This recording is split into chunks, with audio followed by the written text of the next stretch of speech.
जैसा कि दोस्तों प्रीवियस वीडियो में हमने प्लाज्मा मेम्ब्रेन के बारे में जाना और जाना कि प्लाज्मा मेम्ब्रेन किन कंपोनेंट से मिलकर बना होता है। इसके बाद हमने प्लाज्मा मेम्ब्रेन से जुड़े हुए अलग अलग मॉडल के बारे में जाना और उसी सीरीज़ को कंटिन्यू करते हुए यानी कि प्रीवियस वीडियो के पार्ट को कंटिन्यू करते हुए आज के इस वीडियो में हम जानेंगे प्लाज्मा मेम्ब्रेन के यूनिट मेम्ब्रेन मॉडल को और जानेंगे कि प्लाज्मा मेम्ब्रेन का यूनिट मेम्ब्रेन मॉडल किस तरह से सैंडविच मॉडल से अलग होता है, इनमें क्या सिमिलरिटी है, इनमें क्या डिफरेंसेस है। तो हमारा आज का वीडियो प्लाज्मा मेम्ब्रेन से जुड़ा हुआ सेकंड पार्ट है। आप प्रीवियस पार्ट ज़रूर देख लीजिएगा। अगर आप प्रीवियस पार्ट देखते हैं तो आज का ये वीडियो आपको अच्छे से समझ में आएगा।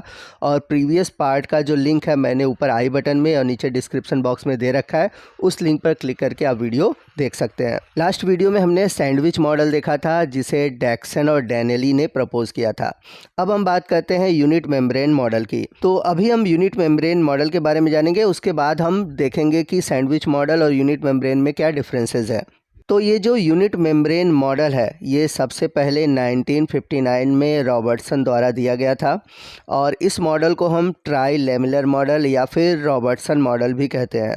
तो रॉबर्टसन का कहना था कि जो सेल मेम्ब्रेन होती है यह लिपिड के बाई लेयर यानी कि लिपिड के 2 लेयर की बनी होती है और इसके ऊपर और नीचे की ओर यानी कि बाहर और अंदर की ओर प्रोटीन पाई जाती है। रॉबर्टसन का ये भी कहना था कि जितने भी सेलुलर मेम्ब्रेन होते हैं जैसे कि माइटोकॉन्ड्रिया, गोल्जी बॉडी, तो इनके जो मेम्ब्रेन का स्ट्रक्चर होता है वो सिमिलर होता है, यानी कि स्ट्रक्चर और फंक्शन दोनों ही सिमिलर होते हैं प्लाज्मा मेम्ब्रेन से। तो यूनिट मेम्ब्रेन के अकॉर्डिंग देखा जाए तो जो प्रोटीन होते हैं इनमें वो फाइब्रस होते हैं और जो फास्फोलिपिड होते हैं वो एम्फीपैथिक होते हैं।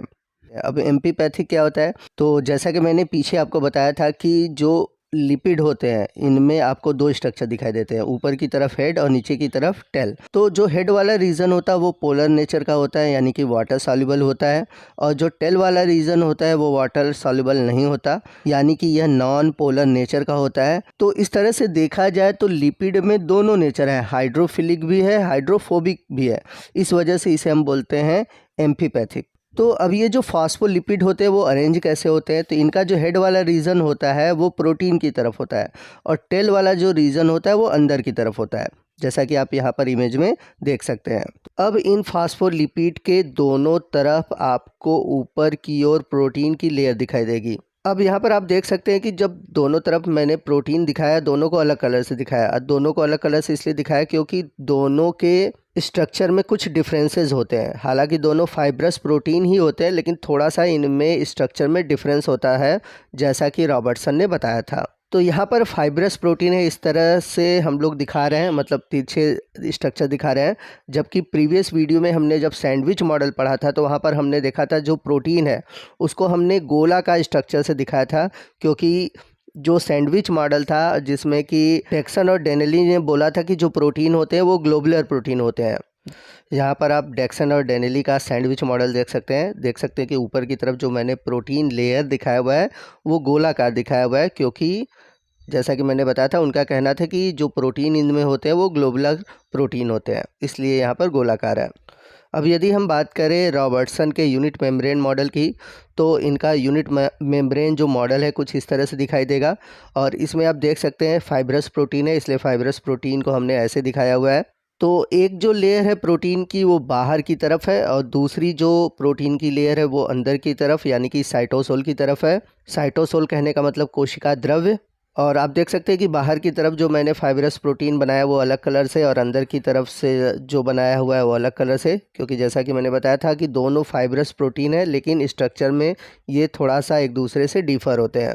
तो अगर हम बात करें इनके थिकनेस की, तो प्रोटीन की जो बाहर की तरफ थिकनेस होती है वो होती है 20 एंगस्ट्रॉम और जो फास्फोलिपिड की थिकनेस होती है वो होती है 35 एंगस्ट्रॉम और अंदर की तरफ जो प्रोटीन की थिकनेस है वो भी होती है 20 एंगस्ट्रॉम। तो इस तरह से देखें तो प्लाज्मा मेम्ब्रेन की जो थिकनेस है वो है 75 एंगस्ट्रॉम या फिर कह सकते हैं 7.5 nm। तो nm कहने का मतलब यानी कि नैनोमीटर। तो आप चाहे थिकनेस 75 एंगस्ट्रॉम बताइए या फिर 7.5 नैनोमीटर बताइए, बात दोनों ही एक ही है। तो यहाँ पर हमने रॉबर्टसन के यूनिट मेम्ब्रेन मॉडल को देखा और प्रीवियस वीडियो में हमने डैक्सन और डैनेली के जो सैंडविच मॉडल था, उसके बारे में हमने जाना। तो आइए नेक्स्ट हम देखते हैं कि इन दोनों मॉडल में, यानी कि सैंडविच मॉडल और यूनिट मेम्ब्रेन मॉडल, इन दोनों में क्या सिमिलरिटी है और इनमें क्या डिफरेंसेस है। तो सैंडविच मॉडल हो चाहे यूनिट मेम्ब्रेन मॉडल हो, दोनों में हमने देखा था कि प्रोटीन और फास्फोलिपिड से बने होते हैं। सैंडविच मॉडल में जो प्रोटीन होता है वो ग्लोबुलर प्रोटीन होता है, जबकि यूनिट मेम्ब्रेन मॉडल में हमने देखा कि जो प्रोटीन होता है वो फाइब्रस प्रोटीन होता है। अगला डिफरेंसेस ये है कि जो सैंडविच मॉडल में प्रोटीन थी दोनों साइड, वो एक जैसी थी, यानी कि दोनों के स्ट्रक्चर में सिमिलरिटी थी। लेकिन अभी हमने जब यूनिट मेम्ब्रेन पढ़ा तो हमने देखा कि जो यूनिट मेम्ब्रेन में बाहर की तरफ प्रोटीन थी और जो यूनिट मेम्ब्रेन में अंदर की तरफ प्रोटीन थी, इन दोनों के स्ट्रक्चर में थोड़ा सा डिफरेंस था, भले ही दोनों फाइब्रस प्रोटीन थे। बढ़ते हैं अगले डिफरेंस की ओर।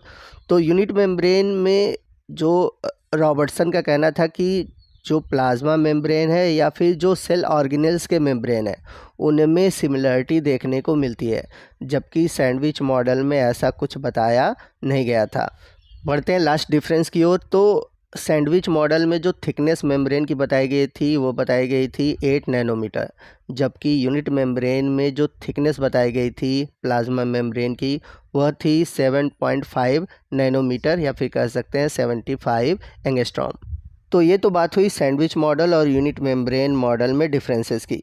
अब आपको बता दें कि सैंडविच मॉडल भी एक्सेप्टेड नहीं था और यूनिट मेम्ब्रेन मॉडल भी एक्सेप्टेड नहीं है। अब क्यों एक्सेप्टेड नहीं है, आइए इसको समझते हैं। तो यूनिट मेम्ब्रेन मॉडल रिजेक्ट इसलिए हुआ क्योंकि ये नहीं बता पाए कि कैसे मेम्ब्रेन के अंदर चयनात्मक पारगम्यता, यानी कि सेलेक्टिव परमिबिलिटी होती है। कहने का मतलब ये है कि कैसे मेम्ब्रेन के अंदर फैट जाते हैं या फिर वाटर जाते हैं, कैसे वह फैट सॉल्युबल है, कैसे ये वाटर सॉल्युबल है, यानी कि सॉल्युबिलिटी से रिलेटेड इन्होंने कोई भी चीज़ एक्सप्लेन नहीं किया। इस वजह से जो यूनिट मेम्ब्रेन मॉडल है ये भी रिजेक्ट हो गया।